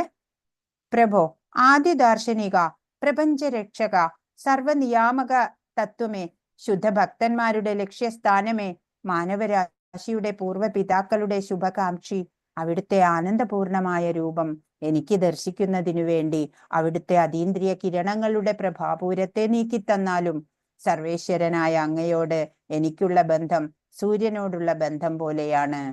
എന്തൊക്കെയാ പറയണേ അല്ലേ. ആദി ദാർശനിക എന്നാണ് പ്രഭോ വിളിക്കണത്. പ്രപഞ്ചരക്ഷക, സർവനിയാമക തത്വമേ, ശുദ്ധ ഭക്തന്മാരുടെ ലക്ഷ്യസ്ഥാനമേ, മാനവരാശിയുടെ പൂർവപിതാക്കളുടെ ശുഭകാംക്ഷി, അവിടുത്തെ ആനന്ദപൂർണമായ രൂപം എനിക്ക് ദർശിക്കുന്നതിനു വേണ്ടി അവിടുത്തെ ഈ അതീന്ദ്രിയ കിരണങ്ങളുടെ പ്രഭാപൂരത്തെ നീക്കി തന്നാലും ഇനി ഇതിൽ കൂടുതൽ ഭഗവാനെ എന്താ സ്തുതിക്കേണ്ടത് അല്ലേ? ഭഗവാൻ അത്രയ്ക്ക് ശ്രേഷ്ഠതമനാണ്. ഈ വാക്കുകളെ കൊണ്ടൊന്നും പൂർണ്ണമാവില്ല അല്ലേ ഭഗവാന്റെ ആ സ്റ്റാറ്റസ്. അങ്ങനെ ആ സർവേശ്വരനായിട്ടുള്ള അങ്ങയോട് എനിക്കുള്ള ബന്ധം സൂര്യനോടുള്ള ബന്ധം പോലെയാണ് എന്ന്. സൂര്യനില്ലെങ്കിൽ ജീവജാലങ്ങൾ ഒന്നുമേ ഇല്ല അല്ലേ? ഒരു ദിവസം സൂര്യൻ ഉദിച്ചില്ലെങ്കിൽ തന്നെ എന്താ സ്ഥിതി അല്ലേ? ഒന്നും ഉണ്ടാവില്ല ഈ പ്രപഞ്ചത്തില്. പിന്നെ അതുപോലെയാണ് ഭഗവാൻ ഇല്ലെങ്കിൽ നമ്മൾക്ക് നിലനിൽപ്പില്ല. ഇപ്പൊ ഗുണപരമായിട്ട് സൂര്യനും സൂര്യകിരണങ്ങളും ഒന്ന് തന്നെയാണ്. അതുപോലെ ഭഗവാനും ജീവജാലങ്ങളും ഗുണപരമായിട്ട് ഒന്ന് തന്നെയാണ്. സൂര്യൻ ഒന്ന്, പക്ഷേ സൂര്യരശ്മികളുടെ കണികകളോ എണ്ണാനൊന്നും പറ്റേയില്ല. അതുപോലെയാണ് സൂര്യന്റെ കിരണങ്ങൾ സൂര്യന്റെ അംശത്തിൽ പെടുന്നു. സൂര്യനും സൂര്യന്റെ രശ്മികളും ഒത്തുചേർന്നാണ് പൂർണ്ണ സൂര്യനായിട്ട് തീരണത്. സൂര്യദേവൻ സൂര്യഗോളത്തിൽ വസിക്കുന്നു. അതുപോലെ ബ്രഹ്മജ്യോതിസ് പ്രസരിക്കുന്ന ഗോലോക വൃന്ദാവനം എന്ന ഉത്കൃഷ്ടമായ ആധ്യാത്മിക ലോകത്തിൽ ഭഗവാൻ തന്റെ നിത്യലീലകൾ ആസ്വദിച്ച് നിവസിക്കുന്നു. അപ്പൊ ബ്രഹ്മസംഹിതയിൽ അത് പറയുന്നുണ്ട്. ചിന്താമണി പ്രകര സത്മസു കൽപവൃക്ഷ ലക്ഷാവൃതേഷു സുരഭീരഭിപാലയന്തം ലക്ഷ്മീ സഹസ്രശത സംഭ്രമ സേവ്യമാനം ഗോവിന്ദമാദിപുരുഷം തമഹം ഭജാമി. കൽപ്പവൃക്ഷങ്ങളാൽ ചുറ്റപ്പെട്ട് ചിന്താമണി രത്നങ്ങളാലുള്ള ഗൃഹങ്ങളില് സർവാഭീഷ്ടങ്ങളും പ്രദാനം ചെയ്തുകൊണ്ടും പശുക്കളെ പരിപാലിച്ചുകൊണ്ടും ഭക്തി പ്രേമ പുരസ്സരം ലക്ഷക്കണക്കിന് ലക്ഷ്മി ദേവതകളാൽ സേവിക്കപ്പെട്ടുകൊണ്ടും പരിലസിക്കുന്ന ആദിപുരുഷനായ ഗോവിന്ദനെ ഞാൻ ഭജിക്കുന്നു. ആ ഭഗവാന്റെ ആ സർവജ്ഞത്വം എത്ര പറഞ്ഞാലാണ് അല്ലെ? വാക്കുകളൊന്നും പോരാ അല്ലെ അത് പറഞ്ഞ് അവതരിപ്പിക്കാന്. അപ്പോ സൂര്യമണ്ഡലത്തിൽ നിന്ന് സൂര്യരശ്മികൾ പ്രവഹിക്കുന്ന പോലെ പരമാധ്യാത്മിക ഗ്രഹമായിട്ടുള്ള ഗോലോക വൃന്ദാവനത്തിൽ നിന്ന് ബ്രഹ്മജ്യോതിസ് നിർഗമിക്കാണ്. ബ്രഹ്മസംഹിതയിൽ പറഞ്ഞിരിക്കണ ബ്രഹ്മജ്യോതിയുടെ തിളക്കത്തെ അതിവർത്തിക്കാതെ ഒരാൾക്ക് ഭഗവാന്റെ ലോകത്തെ അറിയാൻ സാധിക്കില്ല. ആ ബ്രഹ്മജ്യോതിസിനെ മറികടന്നാലേ നമുക്ക് ഭഗവാന്റെ ലോകത്തെത്താൻ സാധിക്കുള്ളൂ. അവിടുത്തെ ആനന്ദപൂർണമായ രൂപം യഥാർത്ഥ ഭക്തന് കാണുന്നതിനു വേണ്ടി ബ്രഹ്മജ്യോതിയുടെ തേജോമയമായ കിരണങ്ങൾ നീക്കം ചെയ്യാൻ ഈ പ്രാർത്ഥന വഴി ഈശോപനിഷത്ത് ഭഗവാനോട് അപേക്ഷിക്കുന്നു. ഇതാണ് നമ്മൾ ചെയ്യണത് അല്ലെ? പൂഷൻ എന്ന് പറഞ്ഞ സർവജീവികളുടെയും പാലകനാണ്. ഭഗവത് സന്ദർഭത്തില് ശ്രീല ജീവ ഗോസ്വാമി പറഞ്ഞിരിക്കുന്നത് നിരപേക്ഷ സത്യത്തെ പറ്റിയുള്ള സങ്കല്പം മുഴുവനും ഭഗവാന്റെ ആകാരത്തിൽ സാക്ഷാത്കരിക്കപ്പെട്ടിരിക്കുന്നു. അവിടുന്ന് സർവശക്തനും ഇന്ദ്രിയ ഗോചരങ്ങളല്ലാത്ത എല്ലാവിധ ദിവ്യ വൈഭവങ്ങളും ഒത്തിണങ്ങിയവനുമാണ്. പരമസത്യത്തിന്റെ ശക്തി മുഴുവനും ബ്രഹ്മജ്യോതിസിൽ ആവിഷ്കരിക്കപ്പെടുന്നില്ല. ബ്രഹ്മാനുഭൂതി ഭഗവത് അനുഭൂതിയുടെ ഒരു ഭാഗം മാത്രാണ്.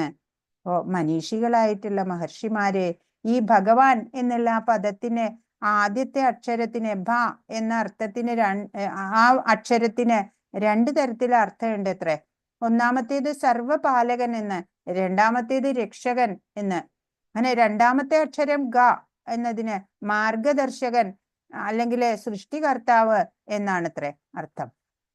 എല്ലാ ജീവജാലങ്ങളും അദ്ദേഹം എല്ലാ ജീവജാലങ്ങളിലും വസിക്കുന്നു എന്നാണ് വാൻ എന്ന അക്ഷരഗണത്തിന്റെ താല്പര്യം. അപ്പോ മറ്റു തരത്തിൽ പറഞ്ഞാല് ഭഗവാൻ എന്ന ദിവ്യമായ ശബ്ദം അനന്തമായ ജ്ഞാനം, വീര്യം, ശക്തി, ഐശ്വര്യം, ബലം, സ്വാധീനം എന്നിവ ചേർന്ന ഭൗതികതയുടെ ലഹരി അല്പം പോലും ഏൽക്കാതെയുള്ള അവസ്ഥയെ പ്രതിനിധാനം ചെയ്യണതാണ്. അപ്പൊ ഭഗവാൻ തന്റെ അചഞ്ചല ഭക്തരെ സംരക്ഷിക്കുന്നുണ്ട് അല്ലെ? ഭക്തിയുടെ പാതയിലൂടെ മുന്നോട്ട് നയിക്കുന്നതും ഭഗവാൻ തന്നെയാണ് നമ്മളെയൊക്കെ. ഇപ്പോ നമ്മളൊന്നും ഭക്തരായിട്ടില്ല, എന്നാലും തന്റെ ഭക്തന്മാരുടെ നേതാവ് എന്ന നിലയ്ക്ക് അവിടുന്ന് അന്തിമമായി തന്നെ നൽകിക്കൊണ്ട് ആത്മാർത്ഥ ഭക്തിക്കുള്ള ഫലം ലഭ്യമാക്കുന്നു. നമ്മൾ പഠിച്ചു അല്ലെ? ഒരു ഭക്തിയുത സേവനം എളുപ്പത്തിലൊന്നും കിട്ടില്ല. കാരണം എന്താണ്? ഭക്തിയുത സേവനം കൊണ്ട് ഭക്തൻ ഭഗവാനെ വിലയ്ക്ക് വാങ്ങുകയാണ് ചെയ്യണത് അല്ലെ? അപ്പൊ സർവകാരണകാരണമായിട്ടുള്ള അവിടത്തേക്ക് കാരണമാ യാതൊന്നും ഇല്ല. അദ്ദേഹം തന്റെ തന്നെ ആന്തര വിഭൂതികളെ പ്രദർശിപ്പിച്ച് തന്നിൽ തന്നെ രമിച്ചുകൊണ്ടിരിക്കുകയാണ് അല്ലേ. ഹരേ കൃഷ്ണ. പരമാത്മാവ് നിയന്താവും ജീവാത്മാവ് നിയന്ത്രിക്കപ്പെടുന്നവനുമാണ്. അതുകൊണ്ട് രണ്ടു കൂട്ടർക്കും ഒരേ തലത്തിൽ ഒരിക്കലും നിൽക്കാൻ സാധിക്കില്ല. പരമാത്മാവ് ജീവാത്മാവുമായിട്ട് പൂർണ്ണമായിട്ട് സഹകരിക്കുന്നത് കൊണ്ട് അവിടുന്ന് ജീവാത്മാവിന്റെ സന്തത സഹചാരിയായിട്ട് അറിയപ്പെടുന്നു അല്ലേ. എപ്പോഴും ഉള്ള സുഹൃത്ത് നമ്മുടെ ആരാണ്? നിത്യബന്ധു ആരാണ് അല്ലേ. ഇപ്പോ സർവത്ര വ്യാപിച്ചിരിക്കുന്ന ആ ഭഗവത് ഭാവത്തെ ബ്രഹ്മം എന്ന് പറയും.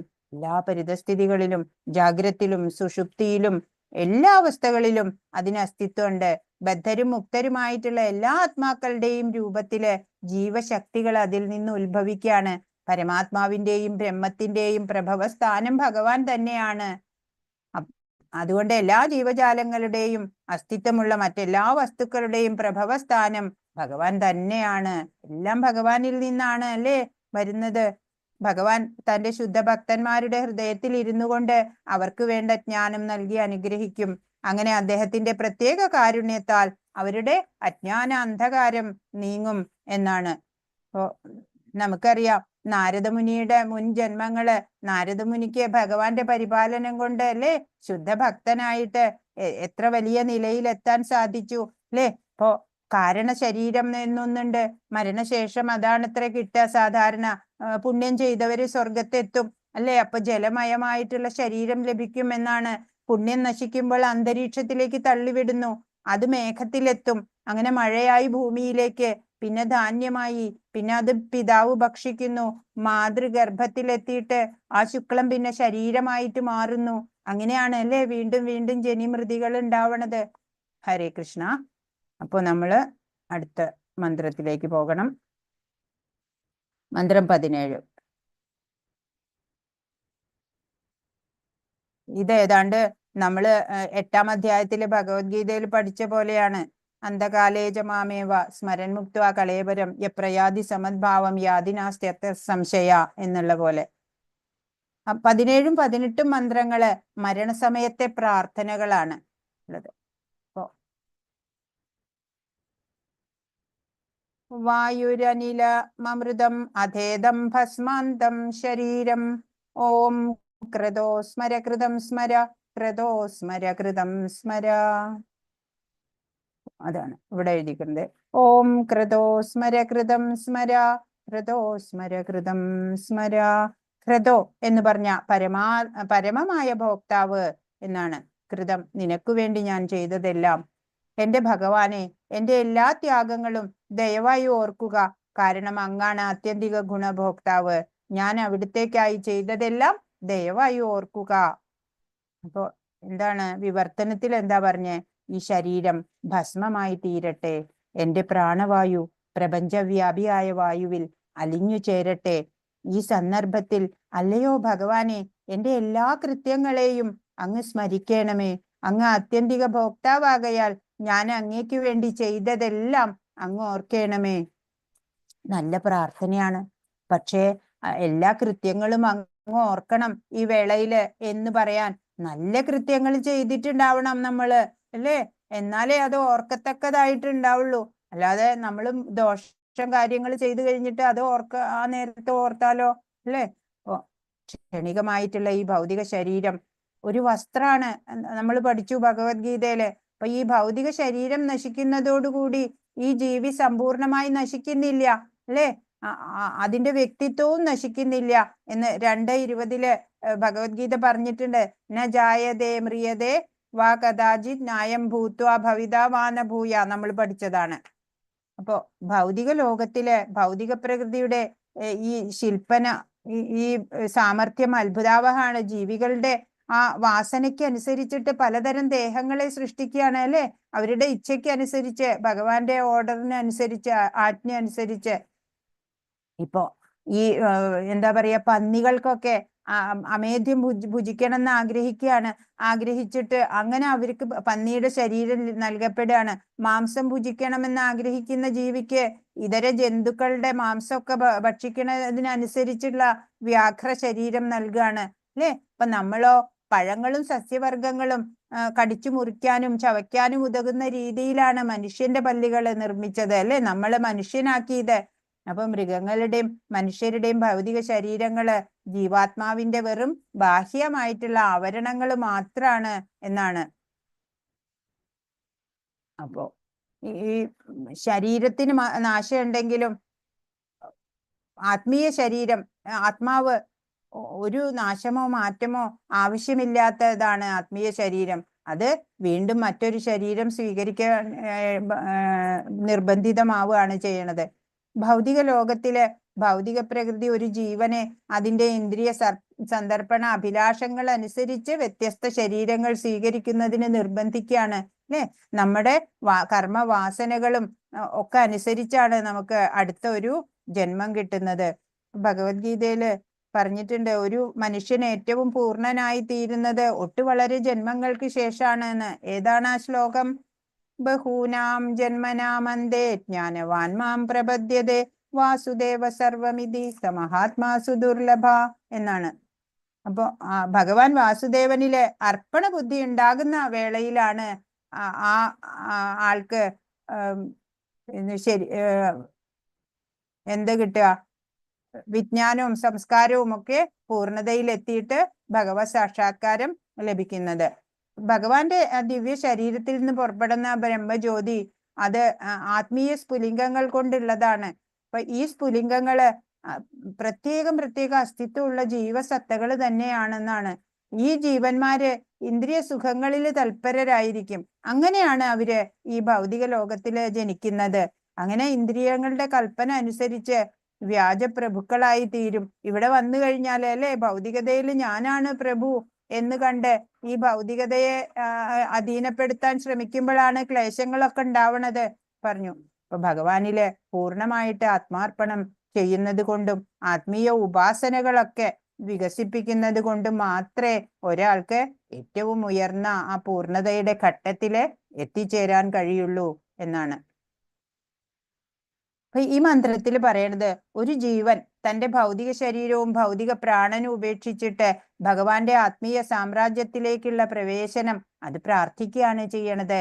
അപ്പൊ ഭക്തനായിട്ടുള്ള അയാള് തന്റെ ശരീരം ചുട്ടു ചാമ്പലാകുന്നതിന് മുമ്പ് താൻ എന്തെല്ലാം കർമ്മങ്ങളും ത്യാഗങ്ങളും ചെയ്തിട്ടുണ്ടോ അതൊക്കെ ഭഗവാൻ സ്മരിക്കണേ എന്ന് പ്രാർത്ഥിക്കുകയാണ്. തന്റെ പൂർവ കർമ്മങ്ങളെയും ഭാവി ലക്ഷ്യത്തിനെയും മുഴുവൻ അറിഞ്ഞ് മരണസമയത്ത് അയാള് നടത്തണ പ്രാർത്ഥനയാണ് ഇത്, അല്ലേ? അപ്പൊ ഭൗതിക പ്രകൃതിക്ക് പൂർണ്ണമായിട്ടും അടിമപ്പെട്ട ഒരാള് ഭൗതിക ശരീരത്തോടു കൂടി ഇരുന്ന കാലത്ത് ഹീനകർമ്മങ്ങളൊക്കെയാണ് ചെയ്തതെന്നുണ്ടെങ്കിലോ അതിനെയും ഭഗവാൻ സ്മരിക്കും, അല്ലേ? അപ്പൊ മരണശേഷോ ആൾക്കൊരു ഭൗതിക ശരീരം വീണ്ടും ലഭിക്കുകയാണ്. അത് ഭഗവത്ഗീതയിലും പറഞ്ഞിട്ടുണ്ട്. യം യം വാപി സ്മരൻ ഭാവം ത്യജത്യന്തേ കളേവരം തം തമേവൈതി കൗന്ദേയ സദാ തദ്ഭാവഭാവിത നമ്മൾ പഠിച്ചു, അല്ലെ? ശരീരം ത്യജിക്കുമ്പോ എന്താണോ വിചാരിക്കുന്നത് മരണശേഷം അവന് നിശ്ചയമായും അതന്നെ കിട്ടും. അപ്പൊ മനുഷ്യൻ വികസിത മനസ്കരല്ലാത്ത ജീവികളിൽ നിന്നൊക്കെ വിഭിന്നനാണ്, അല്ലെ? മനുഷ്യര് പല കഴിവുകളുണ്ട്, അല്ലെ? അപ്പോ അതൊക്കെ ഉപയോഗിച്ചിട്ട് നമ്മള് ഭഗവത് സ്മരണത്തിന്, ഭഗവത് ഭജനത്തിന്, ഭഗവത് സേവനത്തിന് സമയം കണ്ടെത്തണം. ഒട്ടും കളയാനില്ല നമുക്ക് സമയം, അല്ലെ? ഇടിമിന്നൽ പോലെയാണ്, അല്ലെ, ജീവിതം, ആയുസ് അറ്റുപോകുന്നത്. അപ്പൊ ഭക്തന്മാരോട് തനിക്കുള്ള ആ നിഗൂഢ ബന്ധത്തിനെ കുറിച്ചിട്ട് ഭഗവത്ഗീതയില് അനവധി സ്ഥലത്ത് വെളിപ്പെടുത്തിയിട്ടുണ്ട്. എത്ര ഹീനകൃത്യങ്ങൾ ചെയ്തവനായാലും അവൻ എന്നെ സേവിക്കുന്നതിൽ തൽപരനായാല് സജ്ജനമായിട്ട് തന്നെ ഗണിക്കപ്പെടും എന്ന് പറഞ്ഞിട്ടുണ്ട്. അപ്പോ എന്താ ചെയ്യണ്ടേ? സിമ്പിളാണ്, അല്ലെ? ശരിക്കും പറഞ്ഞാല് ഈ എന്താ പറയാ, നല്ല കാര്യങ്ങൾ ചെയ്യാ, ഭഗവത് സേവനം അതാണ് ഏറ്റവും എളുപ്പം. അതല്ലാതെ നരകത്തിലൊക്കെ പോവാന്ന് പറഞ്ഞാൽ അത് ഏറ്റവും എളുപ്പാണ്, അല്ല, എളുപ്പാണ് നരകത്തിൽ പോവാൻ. ഭഗവാന്റെ അടുത്ത് പോവാനാണ് ടഫ്, അല്ലേ? അല്ലല്ല, മറിച്ചാണ്. ഭഗവാന്റെ അടുത്ത് പോവാൻ ടഫാണ്, നരകത്തിൽ പോവാൻ എളുപ്പാണ്. അങ്ങനെയല്ലേ നമ്മൾ വിചാരിക്കണ്ടേ? കാരണം ഇവിടെ പോകുമ്പോ എന്താണ്, നരകത്തിൽ പോകുമ്പോ എന്താണ് വേണ്ടേ? കുറെ പേരെ കൊല്ലണം, മോഷ്ടിക്കണം, അല്ലെ? പ്രാണി ഹിംസ ചെയ്യണം, അതുപോലെ എല്ലാം നശിപ്പിക്കണം, അങ്ങനെയൊക്കെ ചെയ്യാ. അല്ലേ? ഈ ഭഗവാന്റെ അടുത്ത് പോവാനോ എന്താ ചെയ്യണ്ടേ? ഭഗവത് സേവനം ചെയ്യുക, അല്ലെ? ഭഗവാനെ കുറിച്ച് മനസ്സിലാക്കുക, അല്ലേ? ഏതാ എളുപ്പം? അപ്പോ പിന്നെ 9:34 ഭഗവത്ഗീതയിലെ ഏറ്റവും പ്രധാനപ്പെട്ട ശ്ലോകം നമുക്ക് ഇത്തരുണത്തില് ഒന്ന് ഓർമ്മിക്കാം. സമയക്കുറവ് കാരണം നമുക്ക് പെട്ടെന്ന് പോവാം. ഇപ്പൊ ഭക്തിയുത സേവനം 9 തരത്തിലാണ് നമുക്കറിയാം. ശ്രവണം, കീർത്തനം എന്ന് തുടങ്ങിയിട്ട്. അപ്പോ ഈ 9 ഓരോന്ന് മാത്രം സ്വീകരിച്ചിട്ടും ഭക്തന്മാർക്ക് പരിപൂർണതയിൽ എത്താൻ സാധിച്ചിട്ടുണ്ട് എന്നുള്ളത് ഉദാഹരണമൊക്കെ എല്ലാവർക്കും അറിയാലോ. പറയണോ? ഹരേ കൃഷ്ണ. എല്ലാവർക്കും അറിഞ്ഞൂടെ? ശ്രവണം പരീക്ഷിത്ത്, അല്ലേ?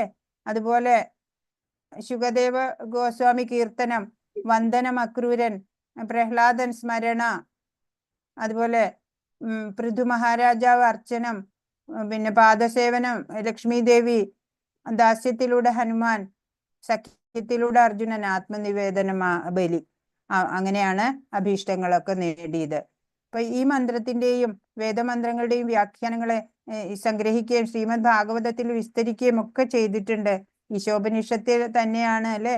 ഭാഗവതത്തിൽ പറഞ്ഞിട്ടുണ്ട്, ഭഗവത്ഗീതയും ഉപനിഷത്ത് സാര സർവസ്വം തന്നെയാണ്.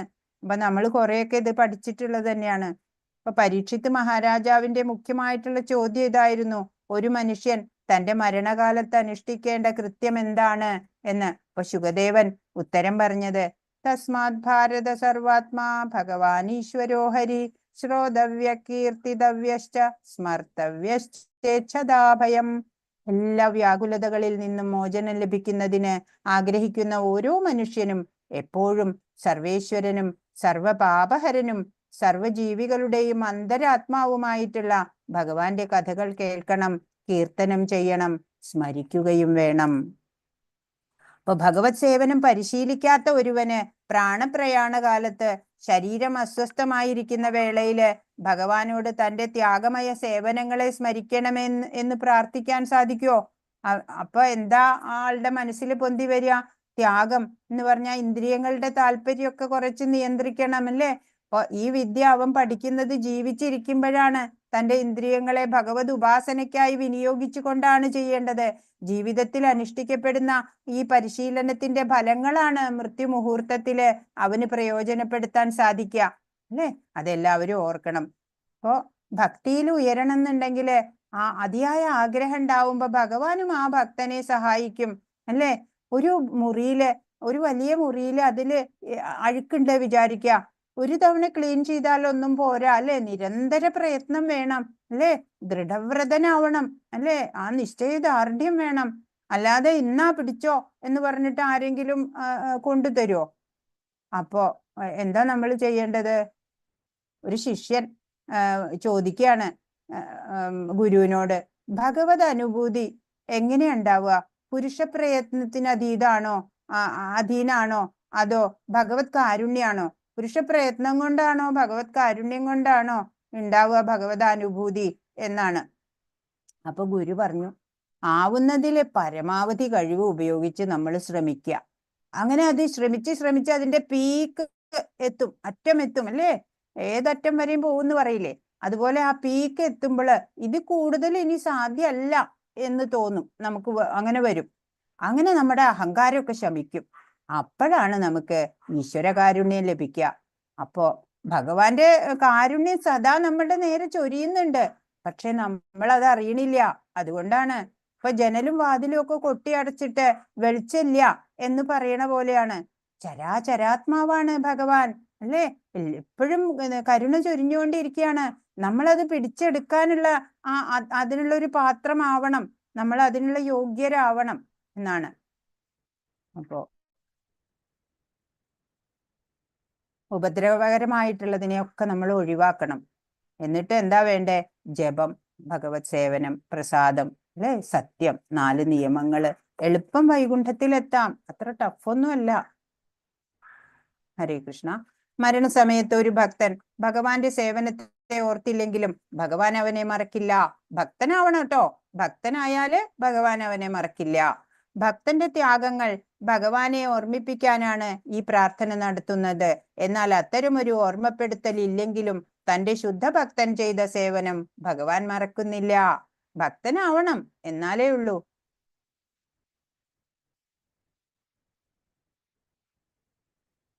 18ാമത്തെ മന്ത്രം കൂടെ നമുക്ക് നോക്കണം. കുറച്ച് സമയമേ ഉള്ളൂ. സമാപന പ്രാർത്ഥനയാണ് കേട്ടോ അത്.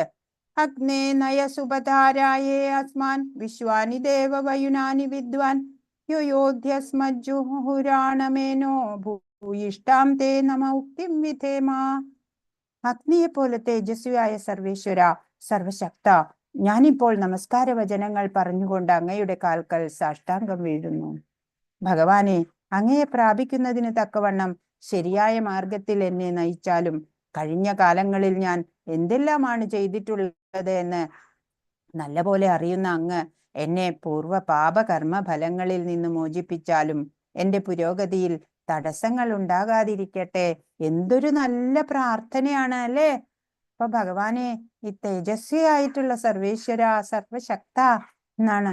അപ്പോ നമസ്കരിക്കുകയാണ് ഞാൻ. അങ്ങേ കാൽക്കലെ സാഷ്ടാംഗം വീഴാണ്. അങ്ങയെ പ്രാപിക്കാനുതകുന്ന ആ ശരിയായ മാർഗത്തിൽ എന്നെ നയിക്കണേ. അതുപോലെ കഴിഞ്ഞ കാലങ്ങളിൽ ഞാൻ അറിയാതെയൊക്കെ ചെയ്തിട്ടുള്ള വല്ല പാപകർമ്മങ്ങളൊക്കെ ഉണ്ടെങ്കിൽ അതിൽ നിന്നൊക്കെ മോചിപ്പിക്കണേ. എന്റെ പുരോഗതിയില് തടസ്സം ഉണ്ടാവരുതേ. അല്ലേ? ഭഗവാനിലേക്കുള്ള യാത്രയുണ്ടല്ലോ, അതില് ഒരു തടസ്സം ഇല്ലാതെ എന്നെ സഹായിക്കണേ എന്ന്. അപ്പൊ നിത്യബന്ധുവായിട്ടുള്ള ആ ഭഗവാനോട് നമ്മൾ പ്രാർത്ഥിക്കുകയാണ് അല്ലെ? ഭഗവാൻ അത് ചെയ്തു തരും. അപ്പോ പരമദിവ്യോത്തമ പുരുഷനായ ഭഗവാന്റെ അകാരണ കാരുണ്യത്തിന് വേണ്ടി പ്രാർത്ഥിച്ചും ആത്മാർപ്പണം ചെയ്തും ഭക്തന് പരിപൂർണമായ ആത്മസാക്ഷാത്കാരത്തിന്റെ മാർഗത്തിൽ പുരോഗതി നേടാവുന്നതാണ് അല്ലേ? ആത്മാർത്ഥമായിട്ട് റിക്വസ്റ്റ് ചെയ്യണം ഭഗവാനോട്. അപ്പോഴാണ് ഭഗവാൻ അത് സാധ്യമാക്കി തരിക. ആത്മസാക്ഷാത്കാരം മനുഷ്യാകാരത്തിൽ മാത്രമേ നേടാൻ സാധ്യമാവൂ. മറ്റു രൂപങ്ങളിൽ ഇരുന്നു കൊണ്ട് സാധ്യമല്ല. ലോകത്തിലുള്ള 84 ലക്ഷം തരത്തിലുള്ള ജീവികളിൽ വെച്ച് ബ്രഹ്മസംസ്കാരം കൊണ്ട് ധന്യമായ മനുഷ്യ ജീവിതത്തിന് മാത്രമേ നിരതിശയമായ ആത്മജ്ഞാനത്തിനുള്ള അർഹത ലഭിച്ചിട്ടുള്ളൂ. സത്യം, ഇന്ദ്രിയ നിഗ്രഹം, തിതിക്ഷ, സാരല്യം, സമ്പൂർണമായ ജ്ഞാനം, ഈശ്വരനിൽ സമ്പൂർണമായ വിശ്വാസം എന്നിവയെല്ലാം സംസ്കാരത്തിന്റെ ലക്ഷണങ്ങളാണ്. അപ്പൊ ഇതൊക്കെ നമ്മളിൽ നല്ല ഗുണങ്ങളൊക്കെ വളർത്തിയെടുക്കണം. ഭഗവത്ഗീത പഠിച്ചവരാണ് നമ്മള് അല്ലെ? അങ്ങനെ ആ ഇതൊക്കെ എല്ലാ എന്താ പറയാ, സിമ്പിൾ ലിവിങ്, ഹൈ തിങ്കിങ് എന്നുള്ള പോലെ എല്ലാം ആ കൃഷ്ണാവബോധത്തോടെ സതതം അല്ലെ കൃഷ്ണസ്മരണ ചെയ്തുകൊണ്ട് ഭഗവത് സേവനം ചെയ്തുകൊണ്ട് നമുക്ക് ഭഗവാനോട് ചേരണം അല്ലേ? അപ്പോ ഭഗവാൻ നമുക്ക് ഉറപ്പ് നൽകിയിട്ടുണ്ട്. ആത്മജ്ഞാന മാർഗത്തിൽ വീഴ്ച പറ്റിയവരായ യോഗഭ്രഷ്ടന്മാർക്ക് ഉത്തമ ബ്രാഹ്മണരുടെ കുലങ്ങളിലോ ധനികരായ വൈശ്യരുടെ കുടുംബങ്ങളിലോ പിറന്ന് തന്റെ പിഴവ് തിരുത്താൻ പിന്നെയും അവസരം നൽകപ്പെടുന്നു. എത്ര കരുണാനിധിയാണ് അല്ലെ ഭഗവാൻ? ഈ ജന്മത്തില് പൂർണ്ണമാക്കാൻ പറ്റിയില്ല എന്നുണ്ടെങ്കിലും, വീഴ്ച പറ്റിയവനാണെങ്കിലും അടുത്ത ജന്മത്തില് അത് പൂർത്തിയാക്കാനുള്ള തരത്തിലുള്ള അവസരം ഭഗവാൻ ഉണ്ടാക്കി കൊടുക്കും എന്നാണ്. സർവശക്തനായിട്ടുള്ള ഭഗവാൻ എല്ലാവരുടെയും ഹൃദയത്തിലിരുന്ന് അദ്ദേഹത്തിന് അവിടെ ഇരുന്നു കൊണ്ട് തന്നെ തന്റെ ആത്മാർത്ഥ ഭക്തര് ശരിയായ മാർഗത്തിൽ പ്രവേശിക്കുന്നതിന് വേണ്ട നിർദ്ദേശം നൽകാൻ സാധിക്കും. ഭക്തൻ മറ്റൊന്നാണ് ആവശ്യപ്പെടുന്നതെങ്കിൽ പോലും ഈശ്വരനോ നിശ്ചയമായും ശരിയായ മാർഗം തന്നെ നിർദ്ദേശിച്ചു കൊടുക്കും എന്നാണ്. അപ്പൊ വേദവിജ്ഞാനം അത് നിരതിശയമാണ്. സാമാന്യമായ അധ്യയന സമ്പ്രദായത്തിലൂടെ ഒന്നും അത് ലഭിക്കില്ല. ഭഗവത് കൃപ വേണം, ഗുരുവിന്റെ അനുഗ്രഹവും വേണം. അങ്ങനെയാണ് വേദമന്ത്രങ്ങളൊക്കെ നമുക്ക് മനസ്സിലാക്കാൻ സാധിക്കുള്ളൂ. ഭഗവാന്റെ അവദാനങ്ങൾ കേൾക്കുന്നതും പ്രകീർത്തിക്കുന്നതും ഒക്കെ പവിത്ര കർമ്മങ്ങൾ തന്നെയാണ്. താൻ എല്ലാ ജീവജാലങ്ങളുടെയും ഹിതകാംക്ഷി ആണ്. അത് കാരണം എല്ലാവരും തന്നെ കുറിച്ച് പാടണം, കേൾക്കണം എന്നൊക്കെ ഭഗവാൻ ആഗ്രഹിക്കുകയാണ് അല്ലെ? ഭഗവാൻ നമ്മുടെ എല്ലാവരുടെയും ഹിതകാംക്ഷിയാണ്. അപ്പൊ ഭഗവാനും തിരിച്ചും കുറച്ചൊക്കെ പ്രതീക്ഷയുണ്ട് അല്ലെ? ഇപ്പൊ ഈശ്വര കഥകൾ കേൾപ്പിച്ചു കൊണ്ടിരിക്കുക, അങ്ങനെ അനാവശ്യ കാര്യങ്ങളിലൊക്കെ ആഗ്രഹം വെടിയ, അങ്ങനെ ഈശ്വരനിൽ ഭക്തി ഉറയ്ക്കണം. അങ്ങനെയുള്ള നിലവാരത്തിലെത്തിയ ഭക്തൻ ഒരു ബ്രാഹ്മണന്റെ യോഗ്യതകൾ ലഭിച്ചവനായി തീരുന്നു. അല്ലാതെ ജനനം ഏത് കുലത്തിലാണ് അതനുസരിച്ചല്ല. പ്രകൃതിയുടെ താഴ്ന്ന തരം ഗുണങ്ങള് അവനിൽ നിന്ന് എന്നേക്കുമായിട്ട് പോവും. അങ്ങനെ ഭക്തിപൂർവമായ ഉപാസനയുടെ ഫലമായിട്ട് അവൻ പ്രബുദ്ധനായിട്ട് തീരും. ഭഗവാന്റെ മാർഗത്തെയും ഭഗവത് പ്രാപ്തിക്കുള്ള ഉപായത്തെയും അവൻ അറിയും. അങ്ങനെ എല്ലാ സംശയങ്ങളും അസ്തമിക്കുന്നത് കൊണ്ട് അവൻ പരിശുദ്ധ ഭക്തിയുടെ ഉടമയായിത്തീരും. അപ്പോ ഗുരു, സാധു, ശാസ്ത്രം, പിന്നെയോ അന്തര്യാമിയായിട്ടുള്ള ഭഗവാൻ എല്ലാം വേണം ആത്മസാക്ഷാത്കാരത്തിന്, അല്ലെ? കൃഷ്ണലീലാസ്തവത്തില് സനാതന ഗോസ്വാമി പറഞ്ഞിട്ടുണ്ട്, മദേകബന്ധോ മത്സംഗിൻ മദ്ഗുരോ മന്മഹാധന മന്നിസ്താരക മദ്ഭാഗ്യ മദാനന്ദ നമോസ്തുതേ. മതേകബന്ധോ, എനിക്ക് ഒരേ ഒരു ബന്ധു ഉള്ളത് അങ്ങാണ്. മത് സംഗിൻ, എന്റെ ഫ്രണ്ടാണ്. മത് ഗുരു, എന്റെ ടീച്ചറാണ്. മൻ മഹാധന, എന്റെ വെൽത്താണ്, അല്ലേ? മത് ഭാഗ്യ, എന്റെ ഫ്യൂച്ചറാണ്. മത് ആനന്ദ, എന്റെ സന്തോഷം, ബ്ലിസ്. അങ്ങനെയുള്ള ആ ഭഗവാനെ അങ്ങേക്ക് പ്രണാമം എന്നാണ്. അപ്പൊ ഇവിടെ മന്ത്രങ്ങൾ 4 to 8 സംഗ്രഹം എന്താണ്? 4ാമത്തെ മന്ത്രത്തിൽ നമ്മൾ എന്താ പഠിച്ചേ? സകലതിനെയും അതിശയിപ്പിക്കുന്ന ആ മഹത്വമുള്ള ആളാണ് ഭഗവാൻ എന്നാണ്. അപ്പൊ 5ാമത്തേലോ ഭഗവാൻ ചലിക്കുന്നു, ചലിക്കാതിരിക്കുന്നു, ദൂരസ്ഥനാണ്, തദന്തികെ, അതൊക്കെയാണ് പഠിച്ചത്. 6ാമത്തേലോ സകലതിലും പരമപുരുഷനെ ദർശിക്കുന്നവൻ, ആരെയും വെറുക്കണില്ല, അല്ലെ? സമദർശനാണ് അയാൾക്ക്. 7ാമത്തെ മന്ത്രത്തിലോ എന്താ പഠിച്ചേ? എല്ലാ ജീവജാലങ്ങളെയും ഗുണപരമായിട്ട് ഈശ്വരന് തുല്യരായിട്ടുള്ള സ്ഫുലിംഗങ്ങളായിട്ട് കാണണം, അല്ലെ? ജ്ഞാനി അങ്ങനെയാണ്. അയാൾക്ക് മായ, ഭയം അതൊന്നും ഉണ്ടാവില്ല എന്നുള്ളതാണ്. പിന്നെ 8ാമത്തെ മന്ത്രത്തില് നമ്മൾ എന്താ പഠിച്ചത്?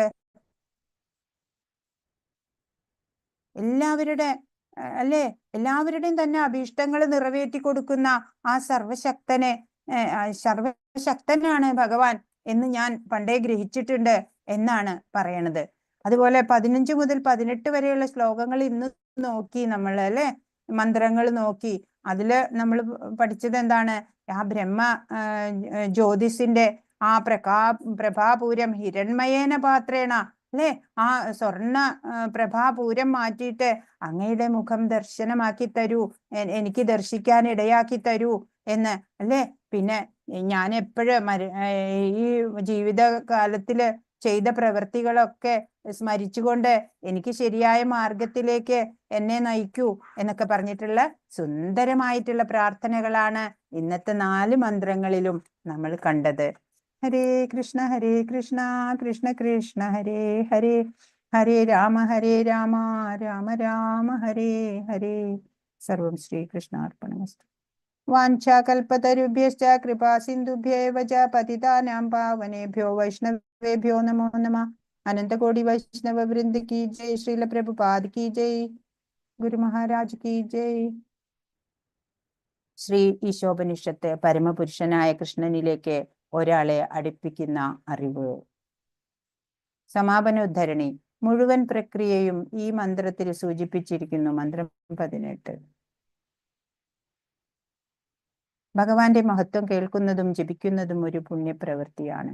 ഭഗവാന്റെ മഹത്വം ശ്രവിക്കുകയും ജപിക്കുകയും ചെയ്യുന്നതിലൂടെ ഒരുവൻ അനഭിലഷണീയമായ എല്ലാ കാര്യങ്ങളിൽ നിന്നും ശുദ്ധനാവുകയും തുടർന്ന് ഒരുവന്റെ ഭക്തി ഭഗവാന്റെ മേൽ ഉറപ്പിക്കുകയും ചെയ്യുന്നു. ഈ ഘട്ടത്തിൽ ഭക്തൻ ബ്രാഹ്മണപരമായ യോഗ്യതകൾ നേടുന്നു. പ്രകൃതിയുടെ താഴ്ന്ന രീതികളുടെ അഭിനിവേശവും അജ്ഞതയും ഫലങ്ങൾ പൂർണ്ണമായും അപ്രത്യക്ഷമാകും. സമാപനോദ്ധരണി. ഭക്തൻ തന്റെ ഭക്തി സേവനത്താൽ പൂർണ്ണമായി പ്രകാശിതനാവുന്നു. അങ്ങനെ അവൻ ഭഗവാന്റെ പാതയും അവിടുത്തെ പ്രാപിക്കുന്നതിനുള്ള വഴിയും അറിയുന്നു.